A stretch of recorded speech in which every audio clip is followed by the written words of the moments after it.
Hello, SEMO. Welcome to Hawks Nest. I'm your host, Tristan Doobie, joined by my friends Kyler Messenger and Molly Faust. Today, we're going to take a look at the SEMO women's gymnastics and tennis teams. But before that, we'll take a look at the SEMO men's basketball team and star SEMO guard Luke Almodovar. All that and more coming up here on Hawks Nest.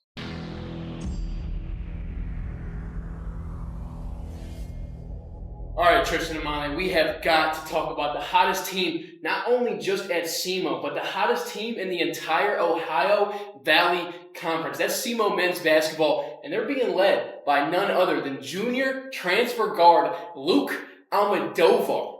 Almodovar has been absolutely unconscious this year, and that statement is not SEMO biased. He recently won OVC Newcomer of the Week 2 weeks ago for his performances so far. SEMO is on a 4-game winning streak right now, the highest in the OVC. Over those 4 games, they have taken down Eastern Illinois, Western Illinois, Little Rock, and also first place UT Martin. UT Martin is first in the entire OVC, and SEMO wiped them by more than 12 points. It was a great game by Almodovar, who scored his first 3 points with 19 seconds in the first quarter, in the first half. 19 seconds had been played, and Almodovar started the game off with a deep 3. He led the way for SEMO in their win against UT Martin with 22 points because of that run against UT Martin, because of that run in their 4-game win streak against Little Rock, against the Eastern and Western Illinois. SEMO is third in the entire Ohio Valley Conference. They were sitting 6th just a couple weeks ago, and now after this 4-game win streak, they are third in the entire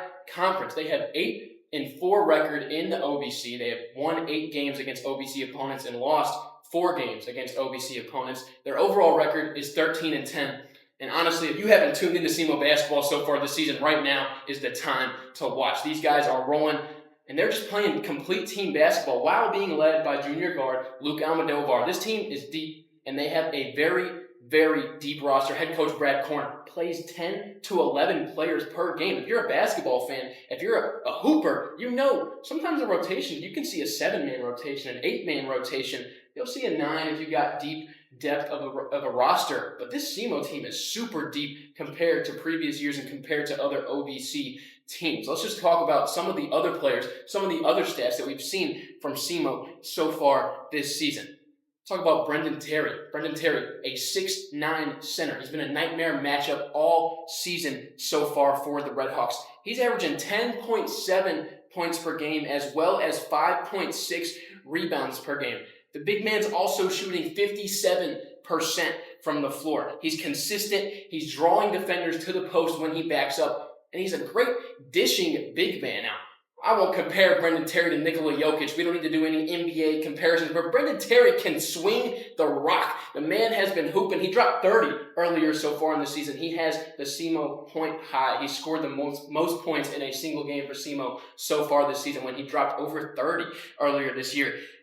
It's been a great season for SEMO. You got Landrum Blocker, who made ESPN. You got Moss, the blocker earlier in the season, made a SportsCenter specific segment. It's made for football players. Randy Moss is made for football players who catch a nice pass, but Landrum Blocker caught an alley-oop and made himself on ESPN.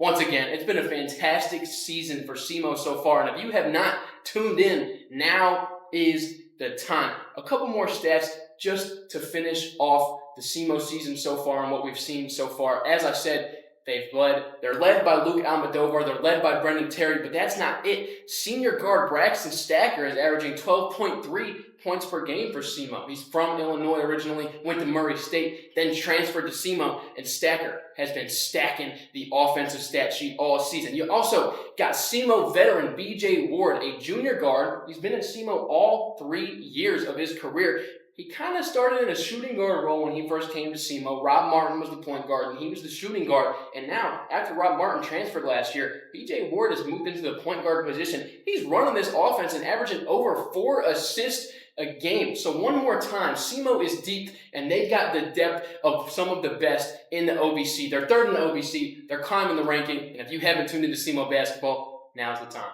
Yeah, Kyler, that was fantastic stuff. Now we're going to move to the gymnastics mat to check out the SEMO gymnastics team. Molly, what do you have on that?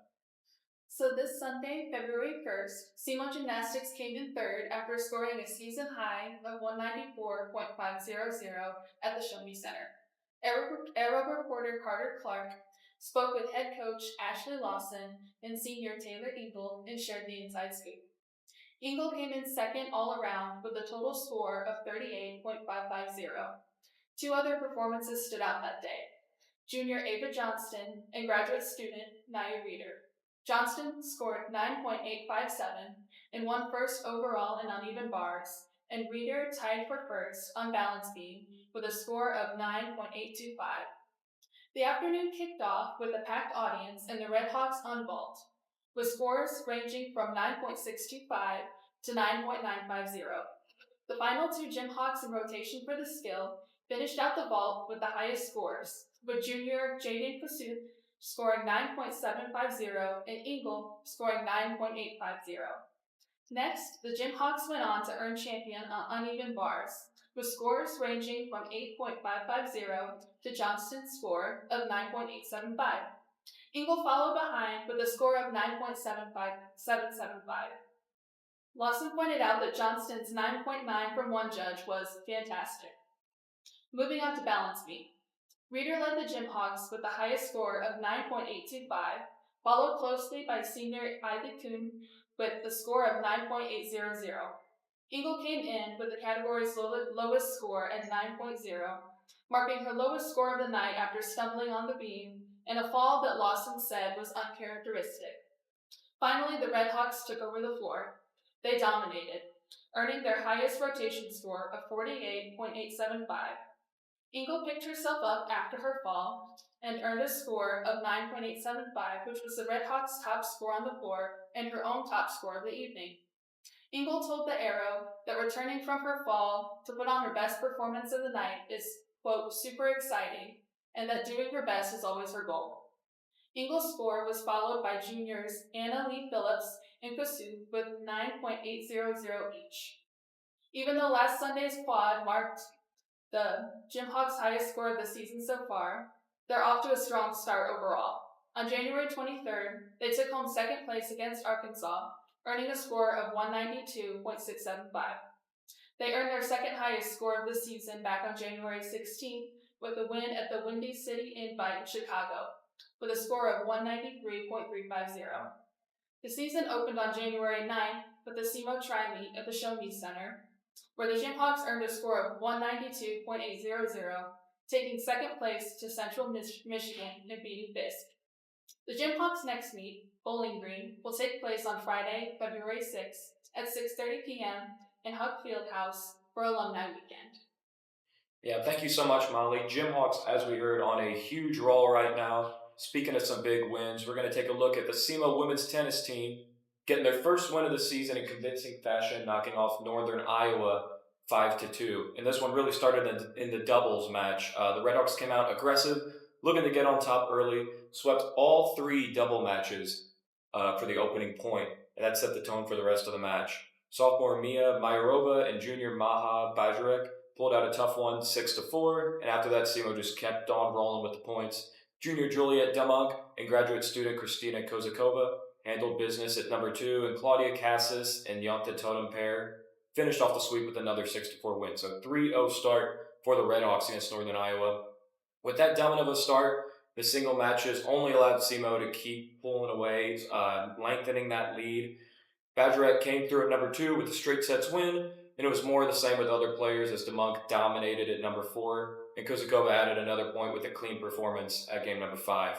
Mayorova came in against a battle at number 6, went up 6-0 her first match, went down 6-3 for the second, so best of 3 set, and then closed it out with a 6-0 dominant performance to secure the victory for the Redhawks.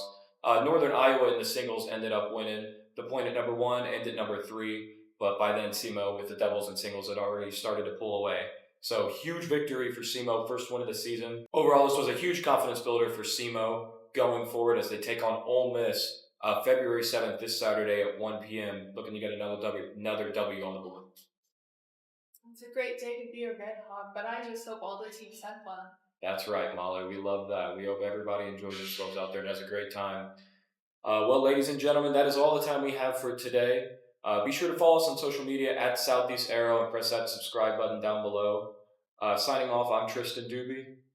I'm Kyler Messenger. And I'm Molly Faust. Have a great day, guys.